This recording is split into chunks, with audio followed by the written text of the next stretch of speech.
În această duminică, mai exact în preziua acestei duminici, rânduiala Sfintei noastre biserici așezată de Sfinții Părinți a statornicit ca să fie scoasă în mijlocul bisericii Sfânta Cruce și așezată pe tetrapod, pe locul de închinare, ca toți credincioșii să o vadă și să îi se închine cu multă umilință și credință.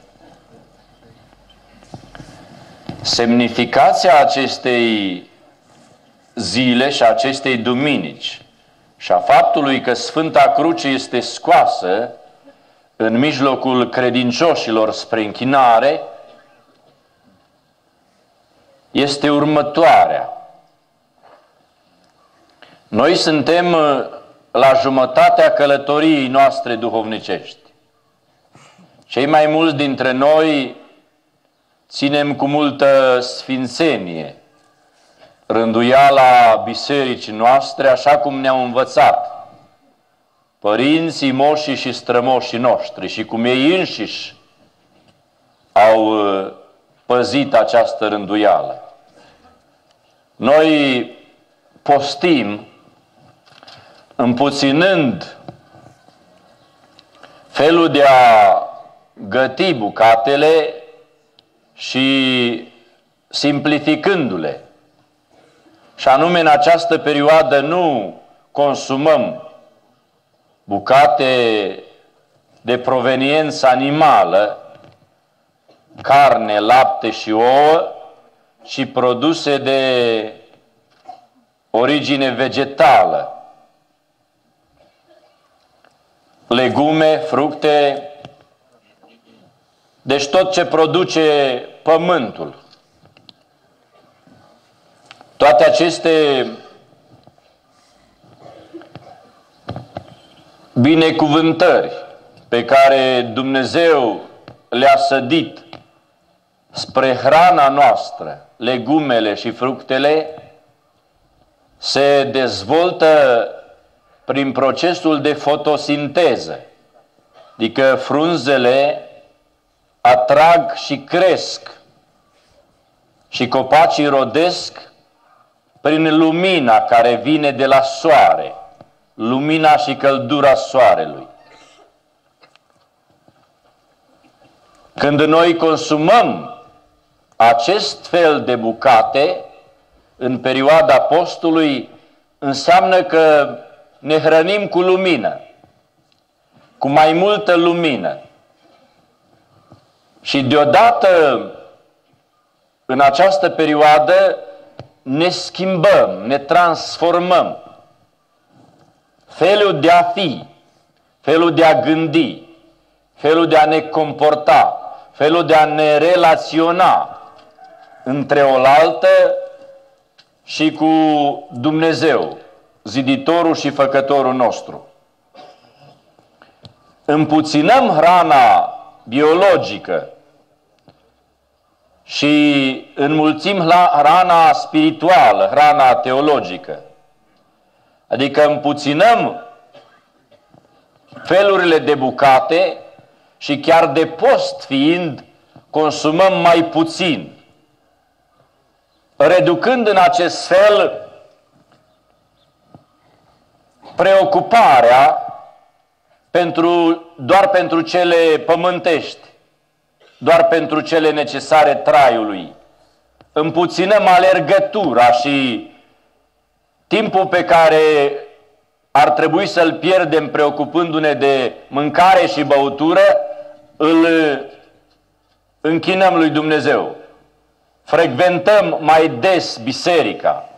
Slujbele în această perioadă sunt mai multe și mai lungi, tocmai pentru ca să ne hrănească sufletul, partea noastră interioară, care nu se vede, dar care are nevoie de hrană ca și trupul. Și crește și se însănătoșește partea noastră duhovnicească, partea noastră interioară. Desigur că în exterior, după câteva săptămâni de post, simțim un pic parcă o slăbire, o neputință fizică pentru exercițiul acesta duhovnicesc pe care îl facem, nu pentru că am fi vegetariani. A fi vegetarian, mulți se declară astăzi, eu nu mănânc carne, sunt vegetarian. Dar fără să aibă un scop anume, ci doar un moft, o dietă, pentru ca să dea jos kilogramele. Postul nostru nu este o dietă prescrisă de un medic, care e folositoare și aceasta. Postul nostru are alt scop, să ne elibereze, să ne despătimească, să ne facă mai buni, mai iertători, mai îngăduitori, mai înțelegători cu semenii, mai milostivi, mai aplecați spre nevoile interioare și spre nevoile celorlalți. De aceea, împreună cu postul, noi rostim toate rugăciunile rânduite de biserică și atunci postul nostru devine o călătorie, o țintă care este câștigarea virtuților și a împărăției lui Dumnezeu.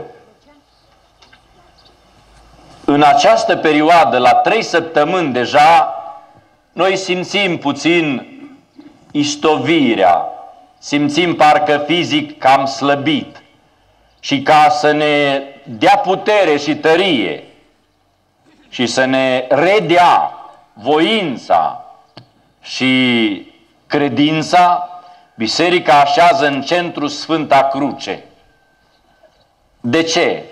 Și ce este Sfânta Cruce?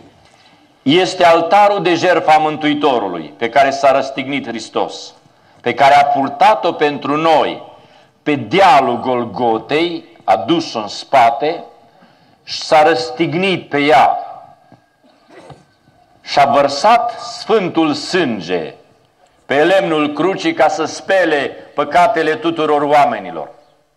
Înțelegând noi sensul profund al pătimirii și răstignirii Mântuitorului și văzând Sfânta și Dumnezeiasca cruce, ne întărim și gândim firește și creștinește. Dacă Hristos a purtat crucea fiind fără de păcat, doar din iubire pentru noi, pentru oameni, ca să ne mântuiască și să ne izbăvească de cel rău, de diavolul, a purtat crucea pentru noi, cu toată povara, și neputința, și durerea, și suferința, și umilința, care a presupus o purtare a crucii pentru noi. Atunci, fără de păcat fiind, atunci noi începem să gândim normal, creștinește și responsabil și spunem, suntem datori și noi să purtăm ca și Hristos crucea. Să purtăm crucea vieții noastre, crucea responsabilității noastre creștine, a postului, a rugăciunii, a milostenii, a iertării și împăcării, a bunătății și blândeții. Să devenim mai buni, uitându-ne la Hristos cel prea bun, mult iubitor și lesne iertător al oamenilor.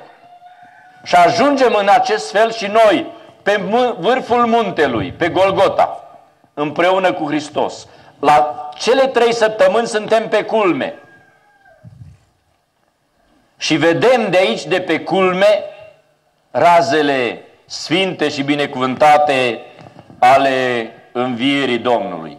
Și primim tărie, primim putere să mergem mai departe, să parcurgem și celelalte 3 săptămâni, ca să ajungem în săptămâna Sfintelor Patim, să retrăim toată drama mântuirii neamului omenesc pe care a purtat-o Hristos și apoi să ne bucurăm și să ne împărtășim de lumina cea sfântă a învierii Domnului și Mântuitorului nostru Iisus Hristos. În acest fel, iubiți credincioși, putem înțelege